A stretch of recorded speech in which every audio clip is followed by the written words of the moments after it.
공간은 단지 벽과 바닥, 천장의 조합일까요? 아니면 그 너머 우리 감각을 자극하고 사유를 일깨우는 시적인 것이 숨겨져 있는 또 하나의 세계일까요? 오늘 우리는 공간의 형태 구성에 깃든 시학을 찾아 떠나보려 합니다. 기술과 은유, 질서와 유희와 의미의 복합성이 얽히는 그 경계에서 공간이 어떻게 예술이 되고 삶이 되는지를 함께 사유해 보겠습니다. 프롤로그적 여정, 질문의 물음표로 시작하기.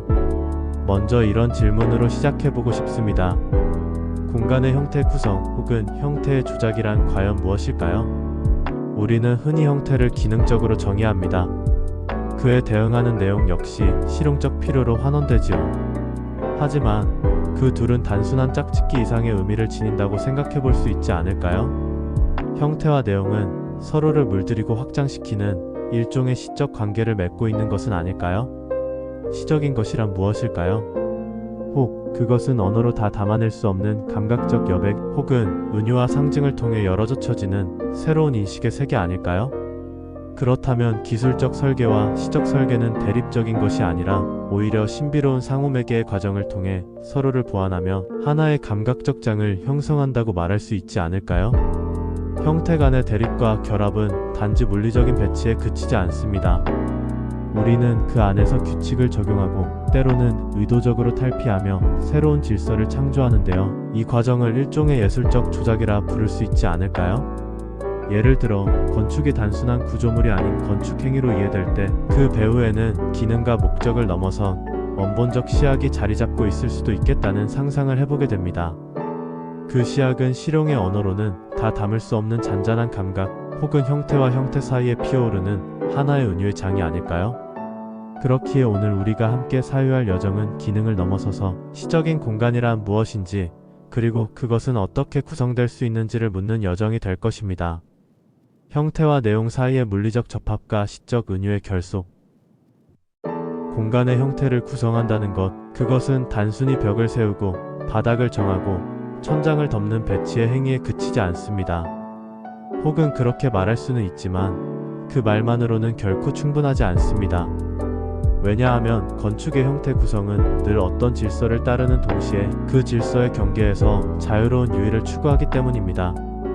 우리는 디자인 교육 과정에서 조형 원리 필의 배치 색채론 등을 통해 미학적 훈련을 받아왔죠. 하지만 그 훈련이 지향하는 것은 사실상 규칙을 잘 따르는 기술이었습니다. 그렇다면 질문을 바꿔볼게요. 이러한 훈련이 과연 시학으로 나아갈 수 있을까요? 혹은 시학은 그런 훈련에서 벗어나야만 가능한 것일까요? 시학은 규칙의 내면에 잠재된 균열을 직면하거나 그 규칙의 외피를 의도적으로 흩뜨리는 행위에서 태어나지 않았을까요? 다시 말해 시학은 완성된 결과물의 미학이 아니라 형태를 구성하는 과정 속에서 드러나는 새로운 의미의 생성 기제라고 할 수 있습니다. 우리는 어떤 형태가 특정한 방식으로 구성되었을 때 그 안에서 감정의 떨림을 느끼고 해석의 가능성을 경험하게 됩니다. 그것은 바로 형태가 단지 재료나 구조물이 아니라 의미와 기호의 매개체가 되었기 때문이겠죠. 이 지점에서 우리는 이렇게 말할 수 있지 않을까요? 공간의 형태 구성은 기능의 구현이자 동시에 은유적 사유의 틀이 되는 것입니다.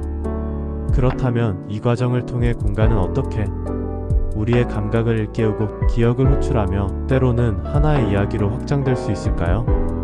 예를 들어 길고 어두운 복도를 지나 햇살이 쏟아지는 중정에 다다를 때 그 공간은 단순한 동선이 아니라 마치 어둠에서 빛으로 나아가는 하나의 서사적 여정처럼 느껴지지 않나요? 이와 같이 형태는 물리적 접합의 구조인 동시에 은유와 감정이 응축된 시적 장치로서 존재할 수 있습니다. 그리고 바로 여기에 우리가 이야기하고자 하는 시적 설계의 가능성이 숨어 있는 것입니다. 자유로운 유희와 복합성 추구. 공간 설계라는 행위는 흔히 기능의 충족이라는 목표로 수렴되곤 합니다. 그리고 그 목표는 대개 단선적인 프로그램의 구조로 설명되기 마련이지요. 예컨대 건축물의 높이, 폭, 구조적 안정성, 공법, 비용 등은 인과관계의 흐름 속에서 가장 효율적이고 경제적인 해답을 도출하려는 목적에 따라 배치됩니다. 하지만 여기서 우리는 다시 질문하지 않을 수 없습니다. 그러한 기술적 설계의 틈새에서 시적인 것이 자리할 수 있는 공간은 과연 존재할까요? 혹은 시적인 것은 그러한 효율성과 인과성을 잠시 중지시키는 개입이 아닐까요? 시적 설계는 단지 장식이나 부수적 표현이 아닙니다. 그것은 형태와 의미, 내용과 은유가 서로 이질적인 층위를 이루며 교차하는 복합적 구조입니다. 그리고 그 복합성 속에서 우리는 기존의 규칙과는 다른 새로운 미적 질서를 포착하게 됩니다. 이러한 복합성은 어디에서 비롯될까요? 그것은 어쩌면 형태의 규칙을 따르되 그 규칙을 의도적으로 어긋나게 만드는 행위에서 시작될지도 모릅니다. 건축가는 전통적 규율이나 법칙을 따릅니다. 그러나 그 뒤에 그 법칙을 의도적으로 무너뜨리거나 왜곡함으로써 완전히 새로운 공간적 서사를 생성해냅니다. 이러한 설계 행위는 단순한 형태의 실험이 아니라 감각과 인지, 감정이 교차하는 유의 충동에서 출발하는 것 아닐까요? 즉, 감성과 사유의 혼용 속에서 공간은 정적인 객체가 아니라 역동적 해석의 장이 되는 것입니다. 복합성을 추구하는 공간은 기계적 질서가 아닌 살아있는 불규칙성과 긴장 속에서 작동합니다. 그것은 반복되지 않는 유일성, 예측할 수 없는 상호작용의 연속, 그리고 무엇보다도 시적인 공간의 조건입니다.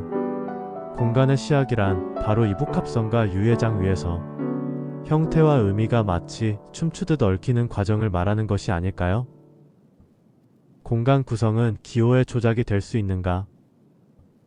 우리는 흔히 형태를 물리적인 것으로, 내용을 의미적인 것으로 구분해왔습니다. 그리고 그 형태를 단순한 볼륨과 외피의 합으로 받아들이는 경우가 많지요. 하지만 조금 더 깊이 들여다보면 그 형태는 단지 시각적 구조물이 아니라 어떤 기호로 작동하고 있다는 사실을 발견하게 됩니다. 기호란 의미를 전달하는 매개체입니다. 즉, 형태가 기호로 작동할 수 있다는 말은 공간이 메시지를 전달하고 있다는 뜻입니다. 그리고 그것은 감각적 충격, 기억의 환기 혹은 사유의 통로를 열어주는 장치가 되기도 합니다. 예를 들어 높은 탑의 형태는 중세 시대부터 인간의 권능과 신성성을 상징해 왔습니다. 그 탑은 하늘을 향한 인간의 욕망을 시각화한 형태이자 그 자체로 하나의 상징적 기호가 되었습니다. 이처럼 공간의 형태는 문화적 해석, 시대적 문맥, 감정의 기억을 품고 있으며 그 자체로 언어처럼 말하고 읽히고 해석되는 체계를 지닙니다. 그렇다면 형태를 조작한다는 것은 단지 물리적 구조를 바꾸는 것이 아니라 그 기호 체계를 재구성하거나 변형함으로써 새로운 의미와 해석을 생성하는 작업이 아닐까요? 이것이 바로 은유적 공간이 태어나는 순간입니다. 우리는 기능적인 외형 안에서도 상징의 층위를 건드릴 수 있고 그 층위를 따라 공간의 감각적 경험을 유도할 수 있습니다. 전통 건축에서 곡선의 지붕은 단지 비의 배수 구조가 아니라 하늘과 맞닿는 자연과의 조화를 시각화하는 기호였습니다. 즉, 구조는 기호이고 기호는 곧 감각을 매개하는 장치이며 그 감각은 해석과 기억, 정서와 인식을 연결하는 다리입니다. 결국 공간의 구성은 단순한 구조적 행위가 아니라 기호의 조작입니다. 그 조작을 통해 우리는 은유를 발생시키고 의미를 재구성하며 사유의 가능성을 공간 속에 삽입하게 되는 것이지요. 총체적 진실의 표현에 대한 갈망. 그렇다면 다시 질문해 볼 수 있지 않을까요? 왜 우리는 공간 안에서 시적인 것을 추구해야만 하는가? 왜 단순히 기능적으로 작동하는 공간만으로는 충분하지 않은가? 기술적 설계는 실용적 요구와 프로그램의 충족을 위한 구조를 지향합니다.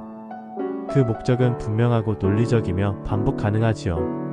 하지만 우리는 그 모든 기술적 완성의 이면에 무언가 빠져있다는 느낌을 받지 않나요? 그것은 바로 삶의 진실 혹은 존재의 울림이라고 불러야 할 어떤 감각이 아닐까요? 시적 설계는 공간이 단지 기능을 수행하는 장소가 아니라 삶의 감각을 담지하는 서사적 장이 되어야 함을 전제합니다. 그리고 그러한 서사는 눈에 보이는 것보다 더 깊은 층위에서 삶을 하나로 통합적으로 바라보는 시선, 즉 총체적 진실을 향한 갈망에서 비롯됩니다. 건축가이자 철학자였던 가스통 바슐라르는 공간은 단순히 물리적 용기가 아니라 기억과 상상력, 감정과 사유가 쌓이는 서정적 장소라고 말했습니다. 공간은 우리 삶의 내면을 반영하는 거울일 수 있으며, 그렇기에 공간이 시가 되려면 그 공간은 단지 배경이 아닌 매체가 되어야 하지 않을까요? 감각과 인식, 기억과 상징, 정서와 의미를 담지 않은 통합적 감흥체로서의 공간, 그것이 바로 우리가 꿈꾸는 시적 공간의 이상이 아닐까요? 이 모든 요소가 엮일 때 공간은 마치 하나의 서사처럼 펼쳐집니다. 그리고 그 서사 안에는 단지 미적인 완성도를 넘어서 삶에 대한 깊은 이해가 스며들게 되지 않을까요? 그래서 우리는 지금 이 순간에도 무의식적으로 시적인 공간을 찾아 헤매고 있는 것은 아닐까요? 건축행위와 건축예술 사이의 겹침과 분할, 건물을 짓는다는 것은 무엇일까요? 그것은 필연적으로 누군가의 삶을 보호하고 어떤 목적을 수행하도록 기능하는 실용적 행위입니다. 따라서 건축행위란 단지 조형예술이 아닌 사람을 위한 안전, 편의, 효율의 실현이기도 합니다. 하지만 거기서 끝일까요? 우리는 거기서 멈출 수 있을까요? 건축예술은 그 기능적 요구를 넘어선 또 다른 차원을 호출합니다. 우리가 르코르비제의 모더니즘 건축물을 보며 단순히 기능적이라고만 말하지 않는 이유는 그 건축 안에 시대의 미학적 감수성과 구조적 상상력이 깃들어 있기 때문이겠지요. 전통 건축에서 지붕의 선은 자연과의 조화를 암시하거나 종교적 신성성을 상징하는 상징체계로 기능하곤 했습니다. 이렇듯 건축은 기능성과 조형성 사이, 실용성과 은유성 사이에서 끊임없이 겹치고 분기하는 흐름을 만들어냅니다. 건축은 언제나 그 이중성 속에서 작동합니다. 즉, 건축은 하나의 기술이자 동시에 예술입니다. 건축행위는 요구를 충족시키는 목적 지향적 실천이라면 건축예술은 그 요구를 초월하여 감각과 의미의 세계를 열어젖히는 창조행위입니다. 그리고 바로 이 지점, 둘의 경계가 흐려지는 이 틈새에서 시적 설계는 실현 가능한 비전을 획득합니다. 오늘날 우리가 다시 주목해야 하는 것은 바로 이것 아닐까요? 기능과 실현 가능성만이 아니라 감각과 인식, 은유와 해석을 수반한 공간 구성의 의미는, 그것이야말로 건축예술이 기술과 시약 사이에서 끝없이 긴장을 생성하며 지속적으로 사유되어야 하는 이유입니다. 공간과 시약의 전면에서 자유로운 유희와 감정과 인식의 혼용. 공간 안에서 우리는 몸을 움직입니다. 걷고 멈추고 바라보고 만지는 그 모든 행위 속에서 우리의 감각은 끊임없이 자극받고 우리의 인식은 계속해서 흔들립니다. 그리고 바로 그 순간 감정과 인식은 서로 혼용되어 하나의 총체적 체험을 만들어냅니다. 철학자 칸트는 예술 판단이란 감각과 이성이 자유롭게 상호작용하는 자유로운 유희에서 발생한다고 말했지요. 이 유희의 상태란 정형화되지 않은 질서 속에서 감각적 경험과 인지적 사고가 조화를 이루는 순간입니다. 건축 공간 역시 이와 유사하게 기능을 넘어서서 감정적 공명과 인식적 여백을 허용하는 유희의 장으로 작동할 수 있지 않을까요? 그 안에서는 복잡성이 자연스럽게 작동합니다. 복잡성은 곧 다층적 의미의 중첩이며, 그로 인해 공간은 단일한 메시지를 벗어나 다양한 해석의 통로로 열려 있게 됩니다. 이러한 공간은 누군가에게는 기억의 장소, 누군가에게는 은유의 풍경, 또 다른 이에게는 내면과 마주하는 사유의 무대가 됩니다. 그 공간 안에서는 누구도 같은 방식으로 체험하지 않고 그 누구도 같은 감정을 반복하지 않습니다.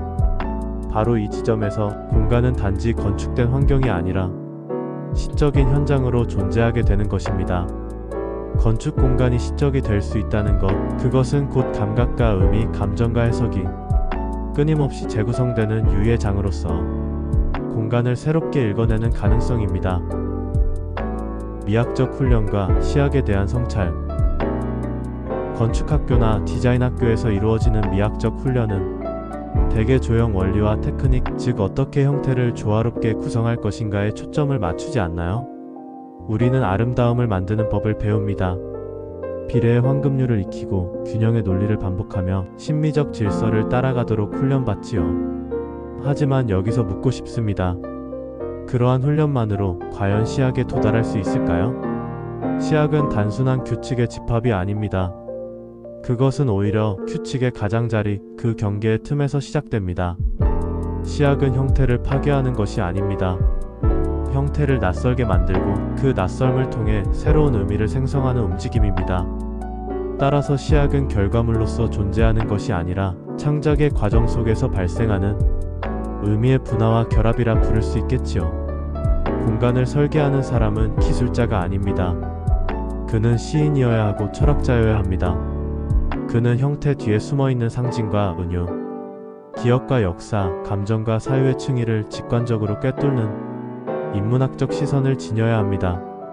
건축가가 시인처럼 사고한다는 말은 감각적 형태 너머에 있는 보이지 않는 구조를 읽어내고 그 구조를 통해 삶을 사유하는 능력을 말합니다.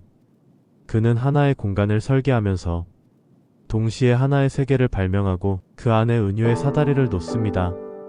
이것이야말로 시약이 우리에게 요청하는 태도 아닐까요? 보이는 것을 넘어서려는 용기, 규칙을 의심하는 사유, 그리고 그 속에서 새로운 감각의 언어를 구성해내는 상상력. 형태 조작을 통한 의미 생성의 과정과 시적인 합. 공간은 단순한 배치일까요? 혹은 그 배치 안에서 어떤 이야기가 피어나고 있는 건 아닐까요? 우리는 하나의 폭도를 지날 때 그 폭도가 단지 이동을 위한 통로만은 아니라는 걸 압니다. 그 복도가 어둡고 긴 터널처럼 느껴지다가 갑작스레 환한 중정으로 열릴 때 그 순간은 단지 시각적 반전이 아니라 어떤 의미의 전환을 체험하는 시간이 됩니다. 이처럼 형태를 조작하는 행위는 공간의 흐름을 바꾸고 그 흐름은 곧 사용자의 감각을 재구성합니다. 공간이 구조에서 기호로, 기호에서 은유로, 은유에서 감정으로 이행되며 결국 시적인 합으로 귀결되지 않을까요?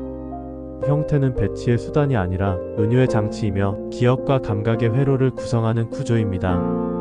그리고 그 회로 속에서 우리는 해석하고 사유하고 때로는 치유됩니다. 시적인 합이란 공간이 우리에게 하나의 언어가 되었을 때 그 언어가 감정과 연결되고 그 감정이 해석의 층위를 만들어내며 하나의 내면적 서사로 완성되는 순간 아닐까요? 그렇기에 형태를 구성한다는 것은 단지 공간을 짓는 것이 아니라 하나의 의미를 짓는 일이며 그 의미는 곧 시적 언어로 우리 앞에 펼쳐지는 것입니다. 건축과 시약의 접속을 꿈꾸며 우리는 때로 공간을 지나치며 아무것도 느끼지 못합니다. 하지만 어떤 공간은 우리 안에 오래된 감각을 깨우고 잊고 있던 기억을 다시 불러오지 않나요? 그 공간이 무엇인가를 말하고 있다는 느낌. 그것이 바로 시적인 것의 개입이 아닐까요? 건축이 단지 외피를 세우는 기술이 아니라 삶과 사유를 건드리는 언어가 될 수 있다면 우리는 공간을 통해 더 깊은 존재를 만날 수 있습니다. 건축과 시약이 만나는 지점은 실용성과 예술성, 기능과 감성, 구조와 상징이 겹쳐지는 폭합적 전면입니다. 이 전면에서 건축은 다시 삶의 예술이 되며 공간은 일상의 시적 현장으로 전환됩니다. 매짐의 사유, 그 너머의 여정. 결국 공간의 형태 구성에 담긴 시적인 것은 단순한 미학적 기교를 넘어서는 인문학적 통찰의 장에서 빛난다고 할 수 있지 않을까요? 기술적 설계와 시적 설계, 형식과 내용, 의미와 은유. 그들이 서로를 어떻게 매개하는지를 우리는 지금까지 함께 살펴보았습니다. 그 여정 끝에 우리는 묻습니다. 지금 우리가 설계하는 공간은 어떤 언어를 말하고 있는가? 그리고 그 언어는 우리의 삶을 어떻게 다시 써내려가게 하는가? 복합성과 유의 그리고 자유로운 상상력이 교차하는 그 지점에서 시적인 공간은 탄생합니다. 그리고 그 공간은 단지 머무는 곳이 아니라 자신을 이해하게 만드는 장소, 곧 하나의 철학적 거울이 됩니다. 지금 이 순간 여러분이 있는 그 공간을 다시 바라봐 주세요.